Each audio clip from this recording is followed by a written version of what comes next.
Om Amoghaya Namaha. Yachiketa Satyamittanna Mogham. The omnipotent Lord is called Amogha. His thoughts and actions, such as creating, protecting, and dissolving this entire universe, controlling, giving knowledge and ignorance to all the souls, confining them in this material body and liberating, finally, never go vain. Satya sankalpato Vishnuhu nanyatha karishyate na Vishnur vachanam kwapi mrisha bhavati kasyachit. His thoughts and words will never go vain. Besides, his blessings to his devotees and the devotion shown by the devotees to him will not go useless as well. Phalavan mokshahetva nityanandadaparthakaha jivatmanastu samsaraha swapnavat chanchalatvatah. By nature, the soul is an embodiment of divine bliss. The hardships suffered by them, either physically or mentally, may seem useless and troublesome superficially, but they are given by none other than the Lord to make the souls fit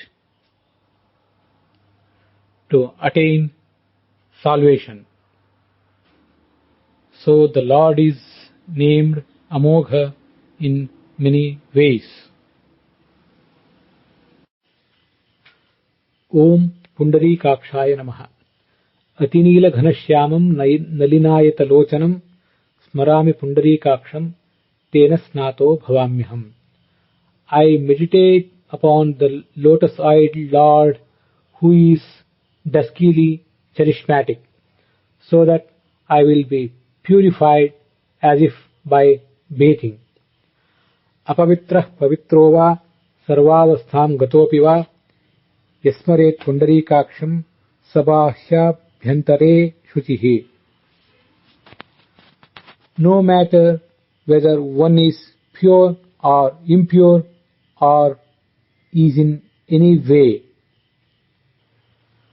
if he meditates upon the Lord Pundarikaksha,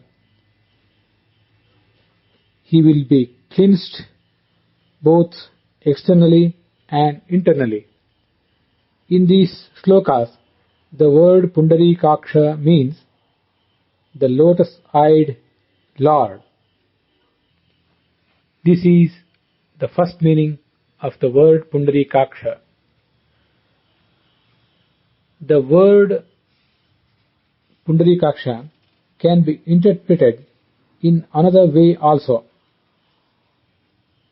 Pundarikam param dhama nityam akshayam avyayam tadbhavat pundarikaksho. It is said in the Udyoga Parva of Mahabharata that the Vaikuntha, the eternal abode of Lord Vishnu, is named Pundarika, is said Pundarika, and the Lord who stays there is said Pundarikaksha. And finally, here is the third meaning. God Vishnu and Goddess Lakshmi are named Punda and Pundi respectively, as they crush into pieces this entire universe during the final dissolution, and the devotees who try to know the greatness of Lord Vishnu and Lakshmi, at least up to some extent,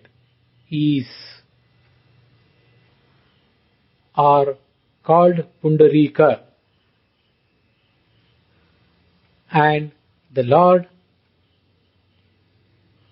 who is there in those devotees is named Pundarikaksha, and the goddess Lakshmi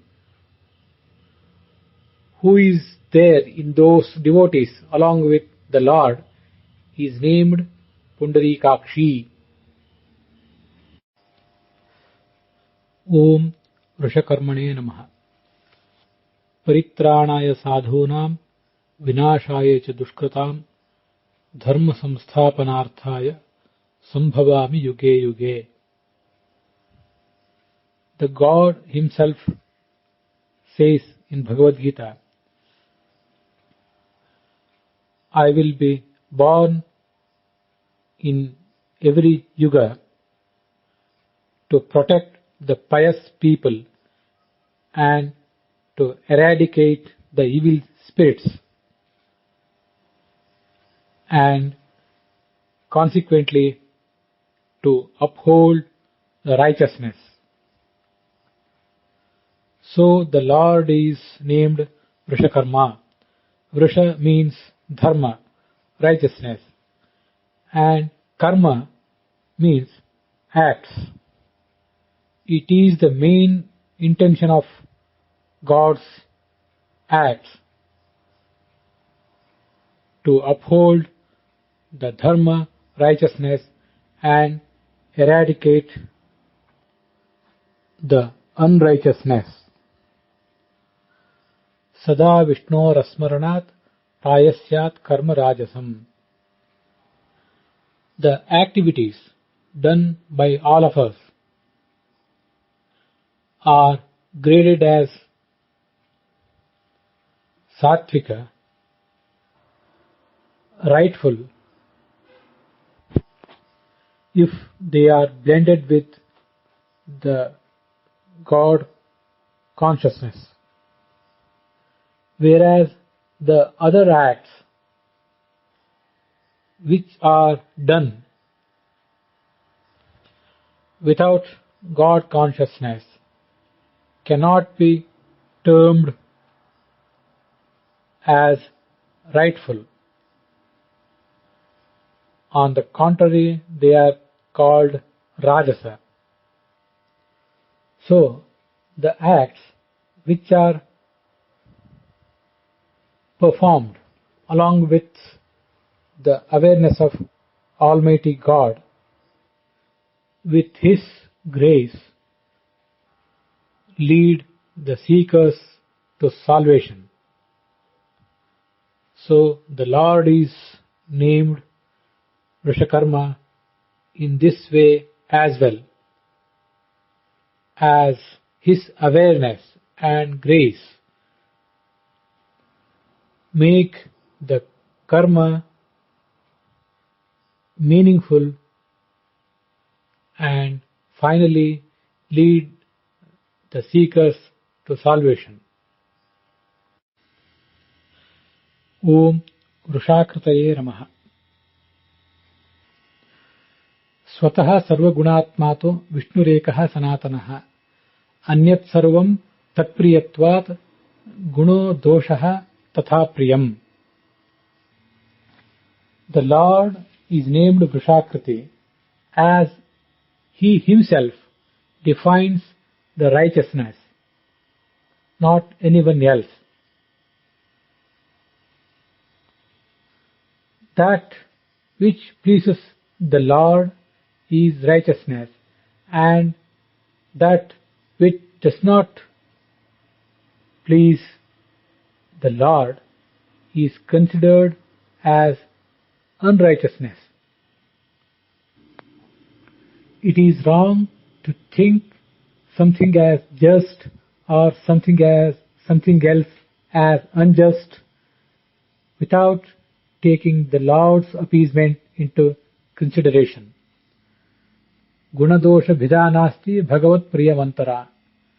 Gunadosha dashehe doshaha hi anyatra bhagavat priyat. So, the word Vrusha Kriti says the one who has given a formation to the Vrusha, that means dharma, is called Vrushakriti.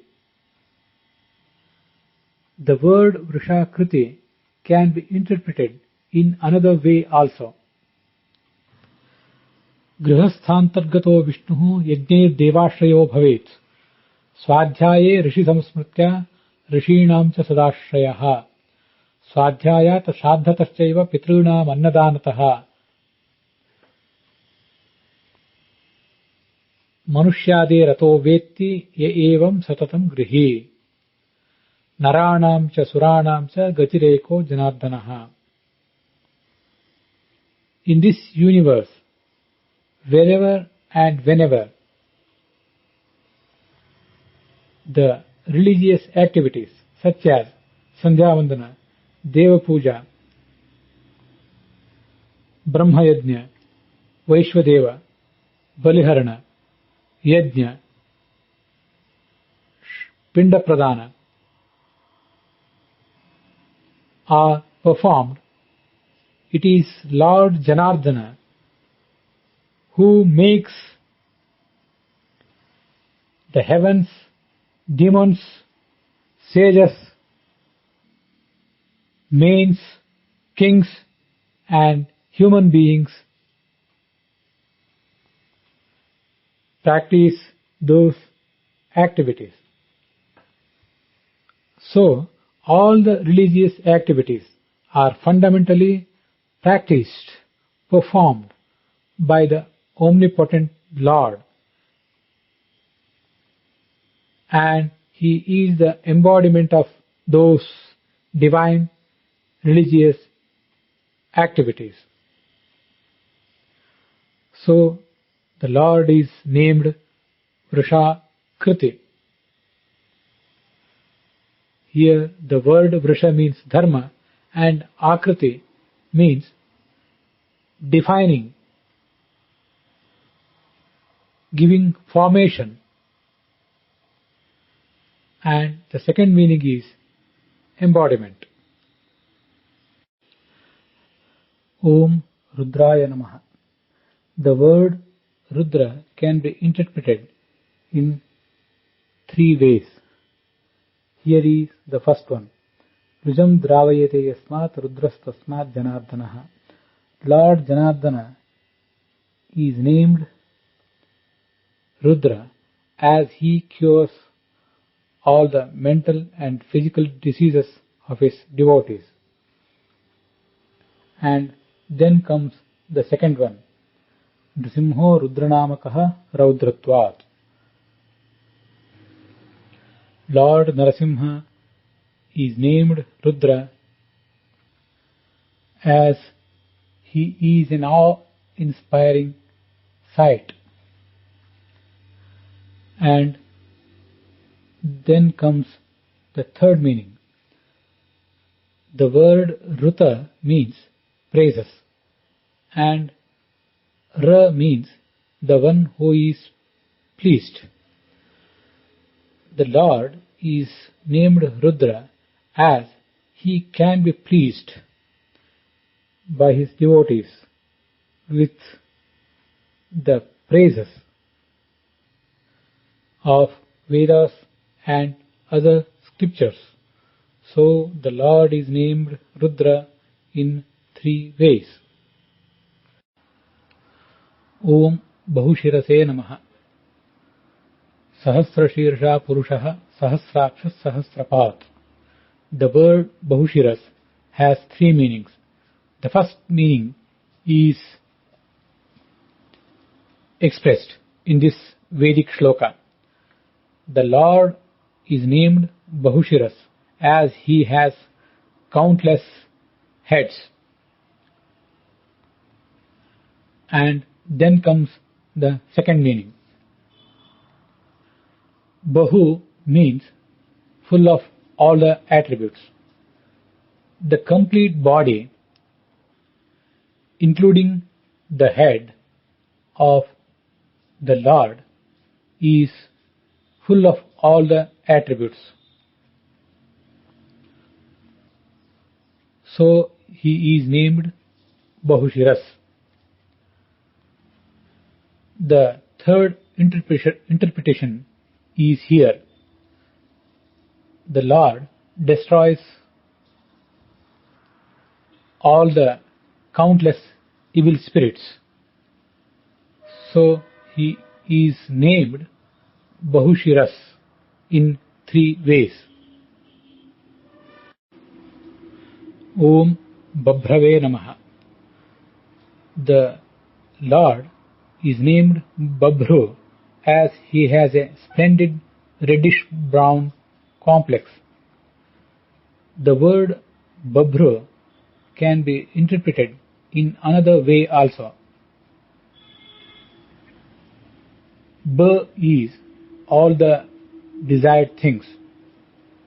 The Lord brings all the desired things to his devotees. So he is named Babhru in this way also. Om Vishwayonaye Namaha. Bahunam Purushanam hi yathaika yoniruchyate tathatam Purusham Vishwamakhyāsyami Gunādhikam. Lord Vishnu is the most prominent source of the creation of this entire universe. Besides, on observing this unfathomable universe, Lord Vishnu's greatness can be easily conceived. Goddess Lakshmi, Brahma and Vayu are named Vishwa. Lord Vishnu, who created these three, is Vishwayoni. Yoni also means wife. Both Narayana and Lakshmi are named Vishwa. Goddess Lakshmi is Vishwa's wife and Lord Narayana has Vishwa as his wife. So both of them are named Vishwayoni. Mama yonir mahad brahma tasmin garbham dadhamyaham sambhava sarvabhutanam tato bhavati bharata, says Bhagavad Gita. Lord Vishnu impregnates Goddess Lakshmi and she bears this entire universe along with all the beings. Besides, he himself bears this universe and so many other heavens and other beings through his navel, eyes and other limbs. So he is significantly called Vishwa Yoni. Om Shuchishravase Namaha. Shuchini Shravaniyani Shanomiha Dhananjaya Nacha Papani Grinhami Tatoham Vai Shuchishravaha. Lord Krishna himself explains the word Shuchishravas to Arjuna in Mahabharata Moksha Parva. O Arjuna, I will listen to and accept only holy names chanted by my devotees, not the unholy ones. So I am named Shuchishravas. All the hymns and names of Lord Vishnu are found in Vedas. Both the Vedas and the hymns are Shuchi, undefiled, holy, and the devotees who chant those names and hymns are also Shuchi, pure in their heart. So the Lord is named Shuchishravas. Om Amritaya Namaha. Anyesham amritatvam tu bhaved Vishnu prasadatah nityamritasya bhagavan shrishcha nanyah kathanchana. All the devotees will be Amrita, liberated from this worldly life by the grace of Lord. But the duo of God Vishnu and Goddess Lakshmi are always Amrita, liberated from this worldly life. Atirohita vijnanat vayurapyamritah smrutah mukhyamrita swayam ramah paramatma sanatanaha. Pranadeva is named Amrita as his capacity of perception will not be vanished even during Pralaya, dissolution. But Lord Rama is the most prominent Amrita in this universe.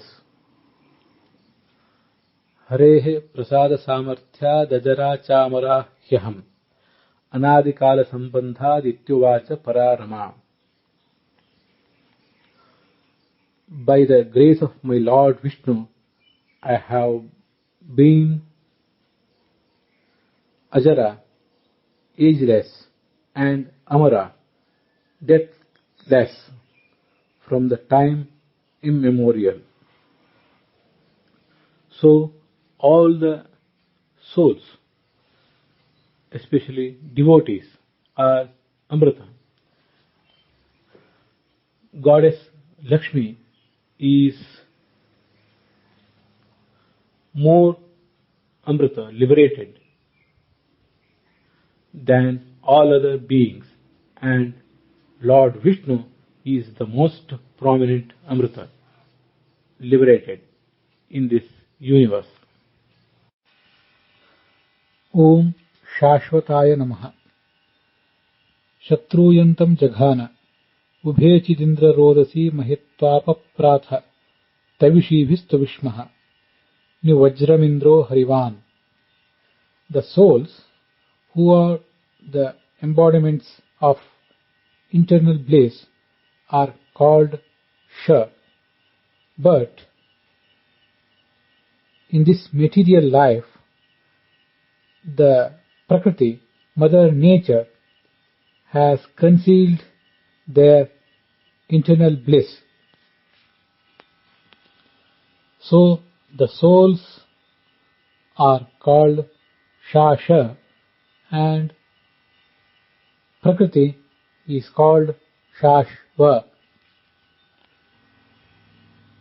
Lord Vishnu, who exceeds Goddess Lakshmi, the presiding deity of nature, with all his greatness and splendor, is named Shashvata. Om Sthanave Namaha. Om Mimikshant Samandhasa Madeshu Vavuvocha Vrishajajana Vrishanam Naranaya Tamuchin Nari Naryam Sasuva. The word sthana can be interpreted in two ways.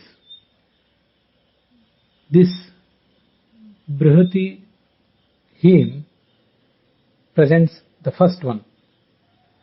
Lord Vishnu is fathered and mothered by God Brahma and Goddess Saraswati respectively. That means they produced his greatness to the world through hymns. And then comes the second one.